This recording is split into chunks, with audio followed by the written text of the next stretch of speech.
Welcome to our fourth and final roundtable at ASM. This final discussion is on a topic that we've seen a lot written about. Industry 4.0 or 4.0 is a term that we're hearing a lot in Europe. We're using a term here in the US and perhaps more globally of Internet of Manufacturing to try and bring together some of these trends, the connectivity trends that are resulting in some of these opportunities. I'd like to invite a couple of guests up here to talk to me about this topic. First of all, Francois Monet from Cogiscan. Francois, come and join me. Just here. And also our very own Gunther Schindler from ASM Assembly Systems. Thank you, Gunther. So I'd like to start exploring a little bit what we mean by IoM, and it's a term that we've started to use and we've seen in quite a lot of articles, and we're trying to define IoM as a way of connecting the whole of the smart production line together, and looking at what that means in terms of equipment and software that would be IoM ready, that would be able to connect to the market and connect up and down the line, up and down the supply chain, record everything that goes into it, record all the processes and the process data of what is happening on it, and then communicate that data in an open protocol. And then we also have this kind of utopian idea of Industry 4.0, where every single piece of the puzzle has a connectivity and has some intelligence. If we can just start by exploring what we think those terms mean and what they mean to us. Perhaps if I can start with you, Francois, on that and what it means from your point of view. Sure, of course. Maybe I can give a bit of background about Cogiscan, and we're founded 15 years ago on that vision of the factory of the future. Essentially, at the time we were starting to work with RFID, and we thought, this is actually was our vision. One day every object in the factory would have an RFID tag on it, would be antennas embedded everywhere, and essentially all the data would be collected automatically without any intervention. That was our idea of the factory of the future, and we thought Cogiscan was going to actually accomplish that, of course. But 15 years later, we can see that there are some areas where RFID does make financial sense. In other places, we're still using barcode, and it's working fairly well.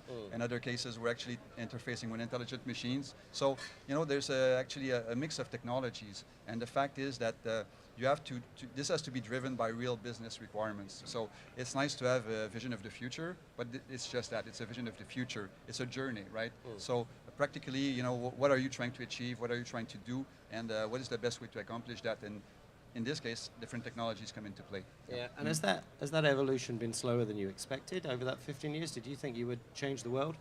It has been slower than we expected, definitely, yes. It takes a lot more time for people to adopt new technologies, for things to fall into place, for standards to be established, for interfaces to be created, but it is moving forward. It's just a question that I don't know if in my lifetime I will see that factory of the future, but maybe, at least as we see progress, that's a very good thing. Yeah, and from your point of view, Gunther, if you look at IoM as kind of this platform that allows us to connect everything, where do you see the gap between that and the vision of Industry 4.0?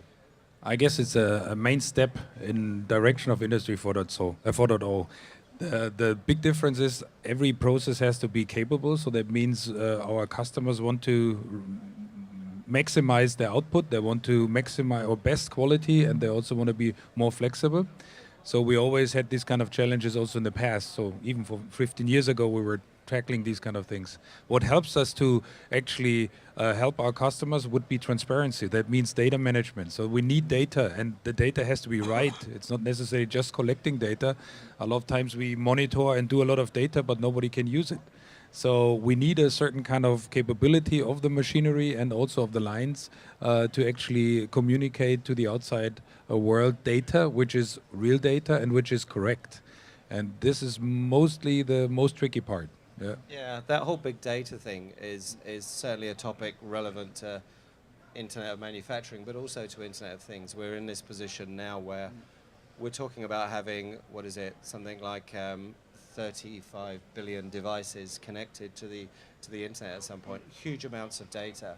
It's figuring out what we're going to do with that. If we look at the manufacturing process, when we do collect all this data, when we do mine it well, what are the benefits? And Gunther, from your point of view, how substantial are those benefits? How much difference in terms of competitive competitive advantage do you think Industry 4.0 can make? It's hard to calculate. I just can give you an example in regards of when you just start to reduce first pass yield, so that you say, okay, I can help the customer to improve the quality level by 0.5%. We did a calculation on a regular mobile line. It saves the customer roughly $1 million a year, Right. material value. So it's just one line. So we just have to, think about what kind of savings you can look into. But at first, you have to basically have systems who can help you to increase this quality level. So the communication between the systems and having certain kind of closed loop functions, and this is just the beginning, are very necessary. That's the benefit. If you say what is the benefit of Industry 4.0, I personally think that there are a couple of examples which we have already Industry 3.0 or 3.2, but never 4.0. And they're already saving a lot of money because they are talking already by one digit TPM levels, Right. which is saving a significant amount of money. And I'm not talking about per line, I'm talking about for the facility. Yeah. So the savings are huge. And do you think that's more important, particularly in high-cost environments, for example, to maintain that competitiveness? It's not necessarily a high-cost environment because the labor costs are not the problem. The material costs are the problem because 85 to 90% of the cost of the products are related to the material. And when you have to scrap material or do some curtain repair work, which at the final end is not having the same quality level, it costs you a lot more as the couple of minutes which another operator spends. Yeah. One of the byproducts from IoM or Industry 4.0 seems to be traceability. One of the attractions seems to be able to get traceability without actually having to put systems in place. It should be a given. Is that something you see as a key benefit of this whole process? Definitely, traceability is one of them. I don't know if it's the biggest one. It's probably the most widely talked about, though, and for several reasons, But at the end of the day, it's all driven by cost, and business needs. So why people require traceability is because of the cost of recall, the impact of that, and trying to reduce the cost of warranty. That's really what's driving it. And sometimes, let's say in the contract manufacturing world, it could be even a competitive edge, that if you want to get bigger contract, higher margin type of business, you need this traceability kind of capability. So that's why we're seeing that as much more widely spread requirement today. But as you mentioned, the traceability, at least in my opinion, it should be a byproduct of a good tracking and control system that essentially, is making sure that everything gets done as efficiently as possible, get done right the first time. As Gunther mentioned, trying to avoid the cost of non-quality. Yeah. That's a real, ultimately, what you're trying to do is produce the best possible product at the lowest possible cost. Yeah. And traceability would be a byproduct of all this data collection. Yeah. So if we look at IoM and we talk about IoM ready, about machines and systems being IoM ready, Gunther, how close do you think we are to that? Within ASM, within the industry, are we achieving that? And how far away are we from that kind of Industry 4.0 imperative? As I said before, this is a basic requirement that you are able to communicate with the machines. So IoM capable machines we have definitely. There's no problem in that regard. We have an OIB which you can connect to, and. But the big difference between Industry 4.0 and, out of my perspective, Internet of Manufacturing is that you start getting into certain kind of control loops. Just collecting data and monitoring it and might get certain kind of information to an operator who can derive something, or an engineer can derive something on it, is one part. This is doable today. We have that. It's not a big deal. There are a lot of suppliers in the market who can provide that. The most important part is how do you get an intelligent loop? Because we are talking about smart, we're talking about smart products, we're talking about smart factory, we are talking about smart people. So we have to give our customer a possibility to actually use this data to make the right decisions out of it and give him the transparency that he can derive certain kind of control loops out of it. And the next step would be having intelligent expert systems who actually collect this data, doing certain kind of data mining, and then derive these kind of ideas or these kind of conclusions out of this. Now you see the evolutionary process to getting Industry 4.0, and to a certain extent, Industry 4.0, I totally agree, is a philosophy, it's a vision or whatever. But what I was talking about right now, these kind of controlled loops, they're not so far away. Yeah. So how close are we to those expert systems in terms of timing? Are they coming to the market? They are coming to the market. We also develop on one part. But we are concentrating right now, at the, as you can imagine, on the first three areas, like the printer, SPI, and the placement machine. What we see is that they are basically related to roughly 70% of the failures. What you see in a line, that's our estimate. And here we can work a lot. You know, we can do a lot already, and this is one part with our acquisition with DEC, which helps us a lot now to help us closing the loop here between the printing and the placement side. And also the SPI is going to play an important role in this part. So, quite honestly, your question, how far we're off, I say a couple of years to certain areas. So not too far. Francois, from your point of view, you're seeing a lot of different customers trying to apply, trying to get as close to this as possible. Gunther talks about Industry 3.2 and sometimes boldly goes to 3.3 or 3.4. How close do you see customers getting, and is there a perception difference between where they think they are and they actually are? I think we're getting closer, definitely. We see a real signs of progress. I mean, you know, this vision needs to be executed by collaboration between different players in the industry. It's not just one company, even if as big as ASM, they don't cover everything, you know, on the floor. So there needs to be collaboration, interfaces, standardization, and ASM is a good example with OIB as an example. This is the most advanced interface available today in the industry to connect to these machines to third-party software. And that's a key as well, because eventually you need all kinds of different machines, different software, different systems talking to each other and sharing data, and good data, of course. So that's a key part, and we're seeing real progress on that. Yeah. Thank you. Yeah. So we get that connection. We get the connection through all the different machines. We get some expert technology on top. We get some intelligence, and we get an open system, an open communication that everybody can use and everybody can get involved in. The open thing will make some people nervous.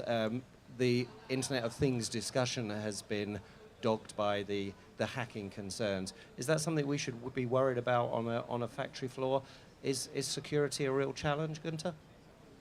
I definitely say yes, yeah, because besides the situation that our customers certainly want to differentiate from their competition in a way that they want to be number one in delivering certain things, we cannot ignore that espionage in industry is a really big issue in this world, and you know, having these kind of capabilities to hack in certain kind of systems is not making it better. So we really need to concentrate also in that area about how can we really come up with safe systems, because currently a lot of customers like just a remote access, they don't want to have that from us. Even if we can do it easily, they just don't want it because they are so scared that we basically use it somewhere else or in different ways. So, or concerned, not scared, maybe concerned, yeah, but it's a big issue. So we need to come up with rules. And for me, the most tricky part is that I personally thought, you know, in the last 5 years, 10 years, I felt like we have enough rules and it should be safe because I use a mobile phone, which I now found out since 2 days that it's also hacked, you know, but it's not hacked by an industry espionage, it's hacked by other organizations. Yeah. And I have no clue how people use this kind of data for making a big advantage for themselves. So it's hard to say how you can save that, because it's obviously not so easy just to do a crypt and whatever and then crypt it and that's it done. Yeah. Obviously it's a lot more to do. Yeah, because the bad guys are as smart as, or working just as hard as hard as the good guys. That's something that your customers are concerned about as well, Francois? Yeah, I would say everybody's concerned, but it's not just a manufacturing issue, obviously, you know. Everybody's connected to the internet nowadays. I mean, your banking, you know, your bank account is connected to the internet, so these issues are real, and they go much wider than just our manufacturing industry. So I think everybody will be concerned trying to find the right solutions and trying to avoid some of the, you know, the issues we hear about the security over the internet. So definitely that's part of it. Yeah. Well, we shouldn't let it stop us. We should continue to push forward. Gunther, I'm going to hold you to your 2 years prediction. So 2 years from now, I'm going to invite you back here and see how close we are to that expert system, that expert software. And we'll talk about that some more. I'm sure it's a debate that's going to continue for some time.